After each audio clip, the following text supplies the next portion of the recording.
Alrighty, last financial book review for interviewing the experts of the principles of success.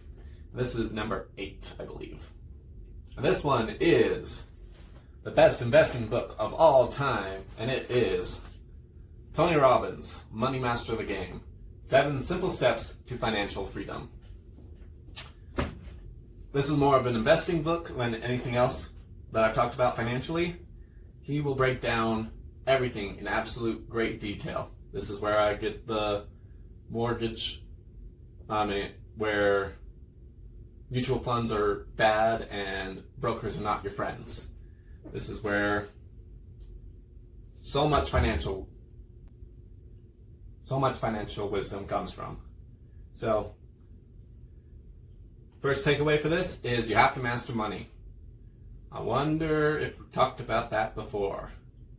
Next big takeaway is you have to invest. If you don't invest, you're going to never make a lot of money. You have to get money to work for you. That's what investing is getting money to work for you. The next big takeaway is you have to know the rules of money.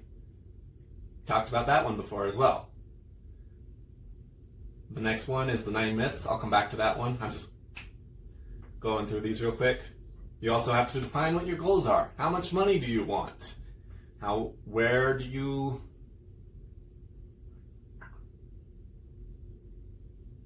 are you? How much time do you have to get to your financial goals?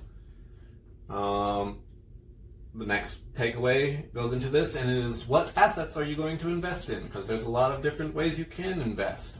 Real estate, stock market, bonds, mutual funds, index, all of these financial jargons. In fact, one of the things he talks about is that finance is its own language, and you need to learn the language of finance.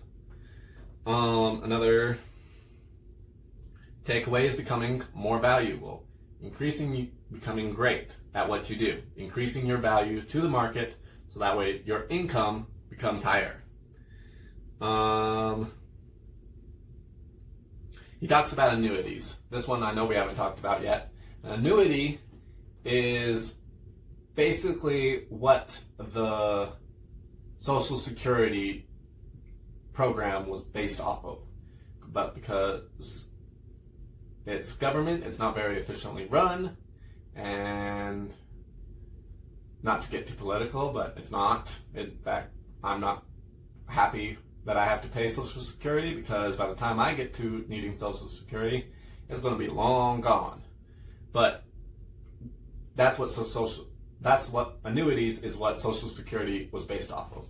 Basically, what an annuity is you give an organization, government or insurance company, in this case insurance companies, your money, and they will pay you a set income for life. So why he recommends annuities is not for building wealth, because some people do try and con people into buying annuities to build wealth, but you want that guaranteed income once you're done. So for your entire working life, you're building your nest egg or your money machine up and up and up, and keep building it and keep growing it. And then once you have those several millions of dollars, you give it to an insurance company that you believe is going to stick around longer than you're alive for, which he actually doesn't go into depth too much on that, of what if it fails, which is one of the drawbacks that I see with annuities. You give it to them, and then they will guarantee you a fixed income, even if the market goes up or if the market goes down. Whereas if you try and just live off of your stocks and stuff like that, if something crashes and you're living off of it, well, your nest egg just got completely destroyed, and if you leave it in the market, it'll get rebuilt, but you're living off of it now. So it's not going to get rebuilt, and you're screwed. That's what happened to people in 2008 crash. That's probably what's going to happen to people during this crash. So that's what annuities are. So he talks about climbing the mountain of finance with investing and all of that, and skiing back down with annuities. So the next one is being prepared for disasters, having an emergency fund, being prepared for crisis. And these are all finance books, but to impart a little bit of LDS wisdom, have some food storage as well. Have 6 to 8 months of food storage at the minimum. Because if things fall apart and you don't have access to food, whether it's an emergency or some natural disaster or something, everyone else is starving, you still have food. Having lots of money and no food won't do you much good. So be prepared for disasters. The next one is learn, study, grow, learn the finance skills, learn other skills, learn your field. Become good at what you do, become great at what you do. And never stop learning. Every millionaire, every billionaire, the average CEO reads 52 books, or at least 50 books a year. That's a book a week. Make sure that you're studying, make sure that you're learning, make sure that you're reading good books. I'm giving you some of my best books on finance. I've read a lot more than these, but these are my favorite ones. So keep learning. And then the last takeaway before I go back to the 9 myths is living life. You're giving back, doing all of that. Money is a tool. Use the tool for good, for your benefit and for others. And go travel the world and all of that. The first one we reviewed was the 4-hour work week. And he talks about how your financial goal might be smaller than you think, because what you think is necessary for abundance of wealth isn't necessarily how much you need. Traveling is actually, once you're freed from having to work for your money, traveling is actually cheaper than living in an apartment. So just to throw back to that first book review. So those are the big takeaways. And now I'm going to talk about the 9 myths. And I'm just going to turn to the table of contents. Alright, myth 1. The 13 trillion lie. That's where he talks about mutual funds. Myth 2, fees. People try and say that a 1% fee, a 2% fee, a 3% fee doesn't matter. If you have a 3% fee, you might as well kiss half of your investment income goodbye. Because due to the compound effect, that 3% gets compounded just like the rest. And that 3% will take away about half of what you would have gotten if you were at a much smaller fee. And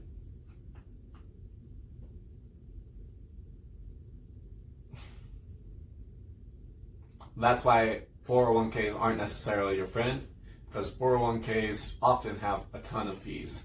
You really need to read this particular chapter if you're not going to read the whole book, probably read this chapter.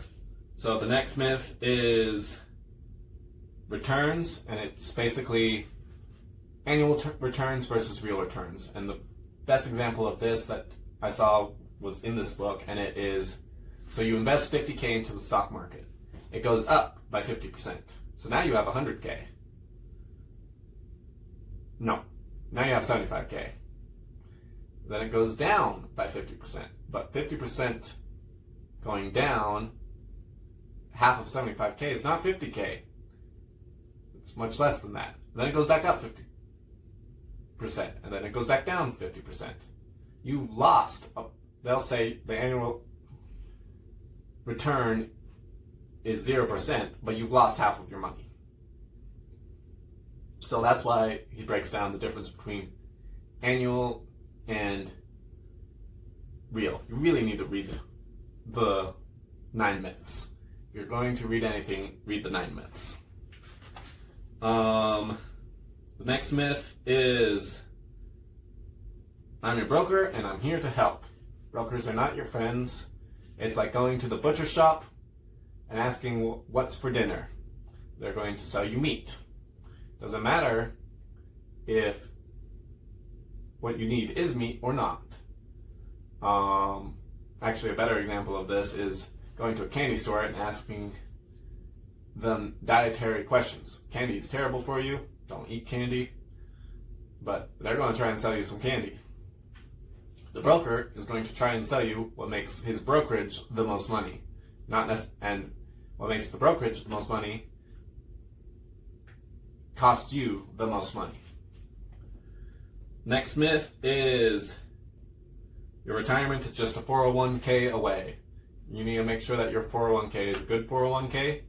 The reason why I said it depends is because if you work for a company that matches 401k, investing up to the match is generally an okay practice because they will usually cover the fees that most 401ks have. The next principle or the next myth is target date funds. Target date funds don't work. Don't fall for that scam. That's essentially all I'll say on that one. Myth 7 is I hate annuities, and you should too. I've already talked about annuities and why Tony Robbins actually recommends them. So I won't go much more into that. Myth 8 is you gotta take huge risks to get big rewards. Most savvy investors will risk $1 to make 5, so they can be wrong 80% of the time and still break even. Rule number 1 of investing is don't lose money. So do not take big risks to make big rewards. Take safe risks to make big rewards. So that's that myth. Myth 9 is the lies we tell ourselves. So that goes back to the mindset stuff that we've already talked about. Make sure that you have a proper mindset with wealth and finance and yourself. Make sure that your self-negative talk is not harming you and being detrimental to your financial success. Anyway, that's my review for Tony Robbins' Money Master of the Game. This is the best investing book. Dave Ramsey's book, Total Financial Makeover, is the best debt book. Financial Fitness is the best coverage of all the different subjects that are good for finance.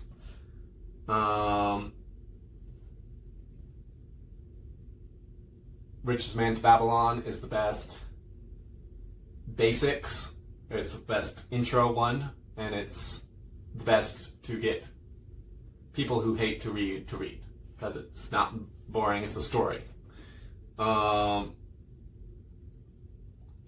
Richest Man or the Think and Grow Rich, one of the most influential books, self-help books in history, so I strongly recommend that one.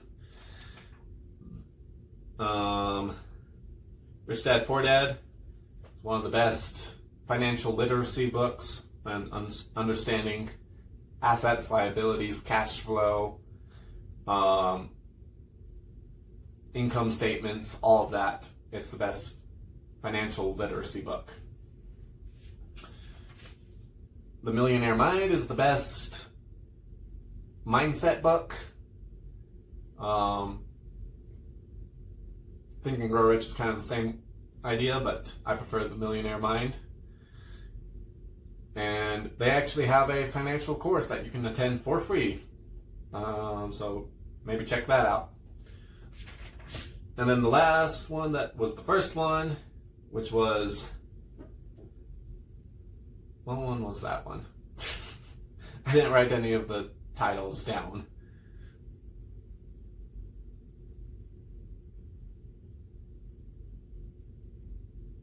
Fudge.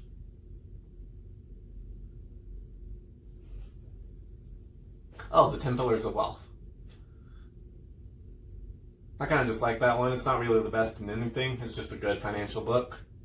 And it's written in a bullet in 10 pillars, so that way you can know the different aspects that he thinks are most important for wealth. And all of them are really good principles of wealth. So that's my mini series on financial books, and hope you got value out of them. Go read all of them if you want. I recommend all of them, especially read the ones that you think that you need most help with. If you're in debt, read the debt one. If you're ready to invest, read the investing one. If you have a poor mindset on money, read the mindset one. If you need to become a better version of you, read Think and Grow Rich. So if you need intros, read 10 Pillars or Richest Man in Babylon. Now I am thinking about doing one more financial episode on a YouTube episode by Valuetainment, and I probably will do that. But if I don't, it is The 10 Skills Millionaires Master by Valuetainment.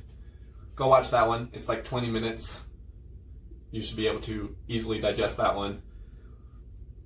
And then hopefully my financial book will come out pretty soon after all of this as well. I wouldn't be surprised if it didn't, because it's not a priority right now. But I'm working on kind of compiling all of my financial knowledge into one short booklet, so that way people like you and like me, because I don't actually like to read, I like to listen, can have a short bullet point list with a little bit with in-depth breakdown where needed for finance. Anyway, I'm going to end that there, and I will see you all next week.